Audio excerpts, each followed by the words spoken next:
Hey everyone, it's Shannon, and thanks for joining me for episode 2 of the A Free Spirit Life podcast. In today's show, I'm going to share a little bit more about who I am and what brought me to this moment and what brought me to starting a podcast in the first place. This show is one that I've been avoiding doing, actually.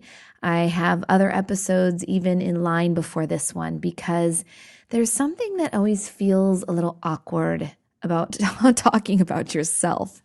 And I've done it many times when people interview me, but when it's just me talking into a microphone, it feels a little strange. So I'm fully admitting to you that I'm going to keep this short and sweet because you'll learn more about me and what I'm interested in and why we're doing this and my passion for helping you awaken in your own life just through the episodes that I'll be sharing with you. And you can also connect with me in our A Free Spirit Life community group on Facebook. So the short version of my story is many, many, many years ago, I started really falling into the trap of being consumed or really paralyzed by self-doubt.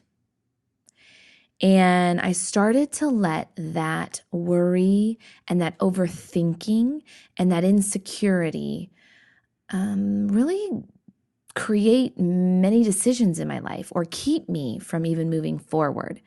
There were many times when I wanted to take a risk, but I held myself back for fear of either being judged or because it was different than what other people thought I should do. Whatever the reason, I was insecure and I let that kind of carry me through even my college years. And once I graduated from school or graduated from college, I moved to Colorado and I lived on my own and I started to really, dive into my 20s and how many of us do, where we are seeking and searching and really trying to figure out who we are and what our place is in this world. And at the same time, I was finding that independence and that freedom and starting to meet some really interesting people. And I found a group of women who were kind of on that same search. But our common theme as we were searching for who we were was this underlying theme of creativity, of this kind of wanting and longing to express ourselves in some way, to even call ourselves artists. But that seemed, completely foreign and like we were frauds, that we weren't really truly artists. Like artists are born, our artists have talent, artists go to art school, but that wasn't any of what we thought we were. Yet we found ourselves drawn to Julia Cameron's book, The Artist's Way. And we met religiously every week for 12 weeks. We participated in that book together. And this was pre-online groups. This was pre-Facebook, so this was in person. We were meeting once a week. The 5 of us, we had an assignment to read the book, and then we'd do some sort of creative activity together. And we did funny things, like we dressed up in costume and acted out plays. We took cooking classes and we'd present meals to each other. We did all sorts of things. We even took a singing class that taught us how to use our diaphragm. We did drawing. We went on nature hikes. We did whatever we could to get us out of our comfort zones and face our creative fears. And it was a powerful experience for all of us in that group. So powerful that one of the friends actually moved to Africa, and I think she joined the Peace Corps. Another one of our friends moved to New Mexico and became a professional artist. I ended up moving back to Kansas City, where I got a job at an art studio, and I found my husband and I started my life, and I started really getting into women's empowerment and helping others on their awakening path to creativity. And it was in the power of taking the time to explore ourselves by taking risk and by being vulnerable and by starting a journaling practice. That was a huge thing for me when I started. I had been journaling actually even way before I found that book, but I stayed with that practice and I really used it as a tool to learn more about who I was and to learn about my places where I was stuck, those obstacles, especially in our mindset, that we forget. We don't even know we're thinking and being stuck until you start writing it down.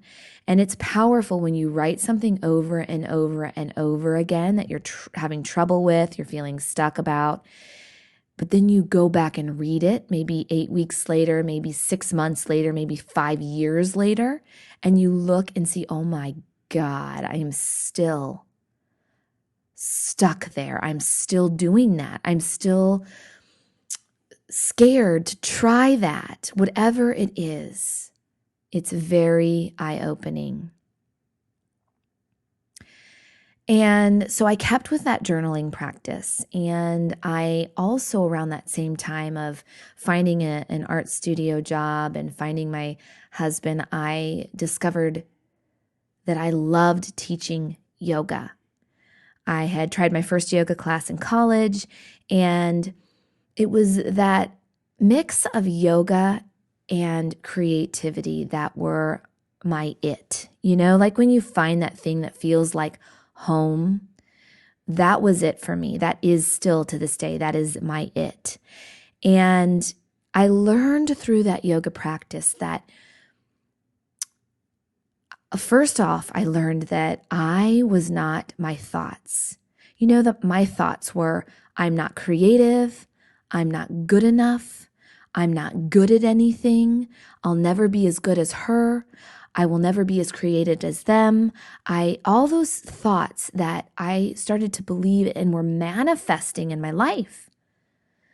I learned through my yoga practice and through meditation that I was none of those thoughts. That wasn't the true essence of who I was. That was not my soul's purpose in life, was to live and be here and believe I was not enough.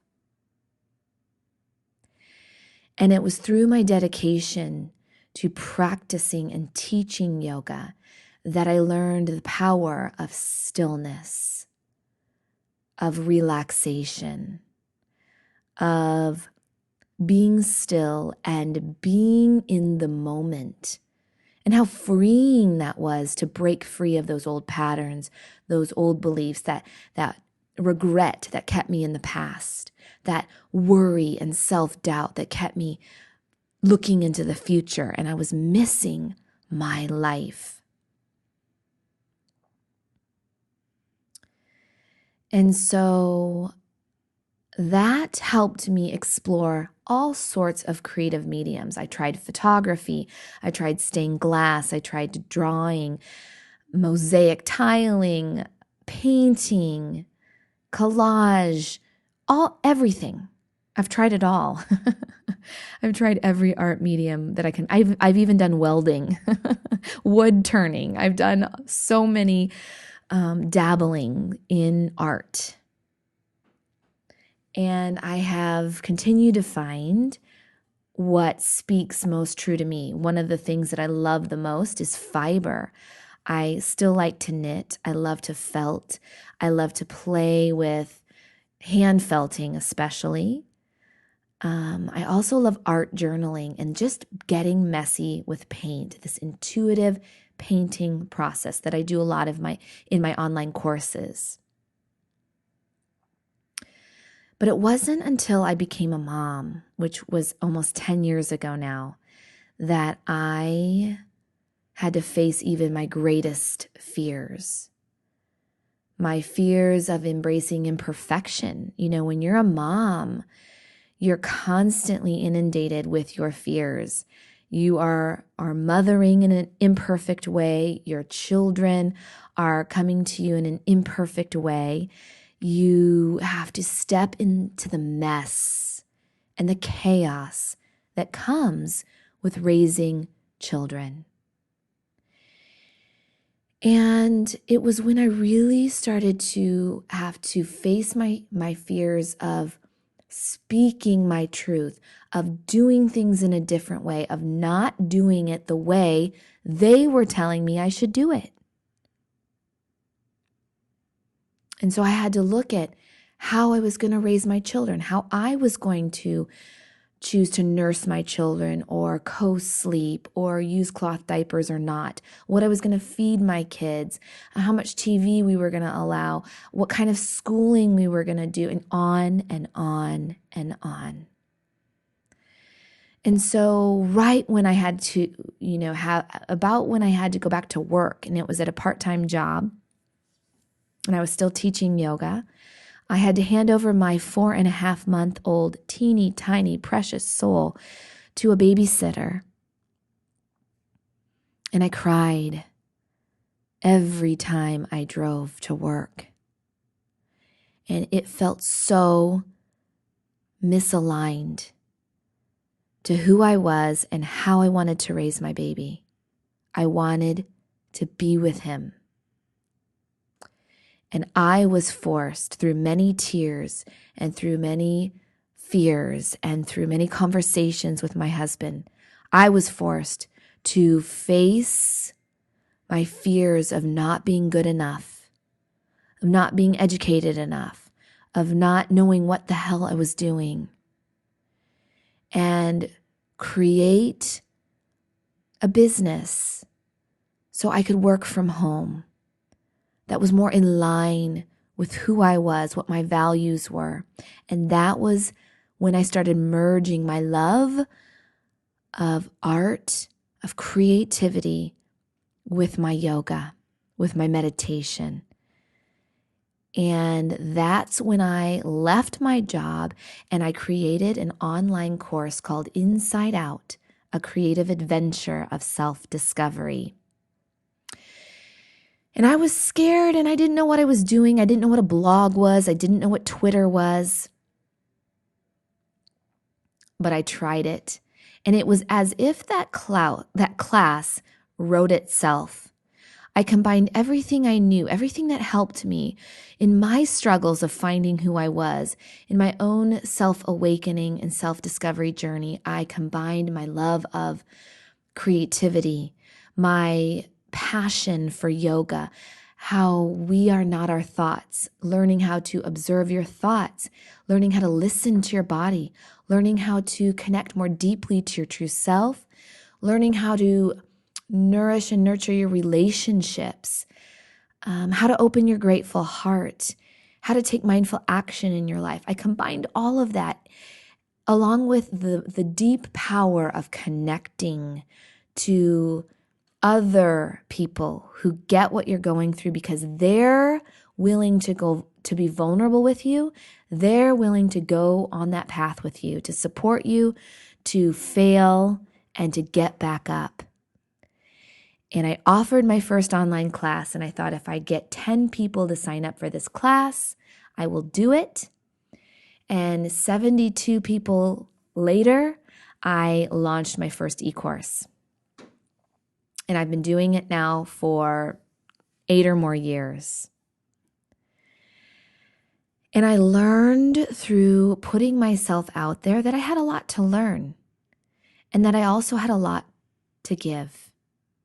And it was through giving, it was through teaching that I have continued to receive and learn so much about myself, about others, about being a mom, about life.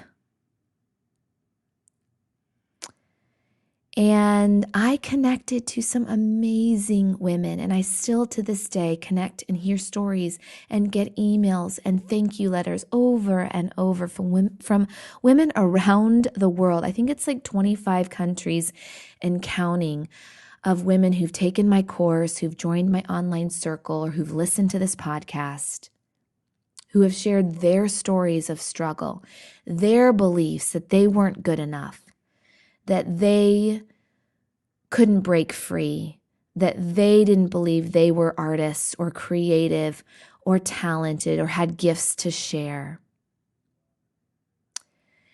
And you will hear stories from some of these women who have left from taking my courses to writing their own books, to starting their own businesses, to becoming mothers of their own, so many stories. There's a woman that stands out who had no idea what she wanted to do, and she kept exploring and practicing her journaling and doing her art, playful painting and meditating and taking risks and facing her daily fears. And she discovered that she wanted to work for a suicide prevention line.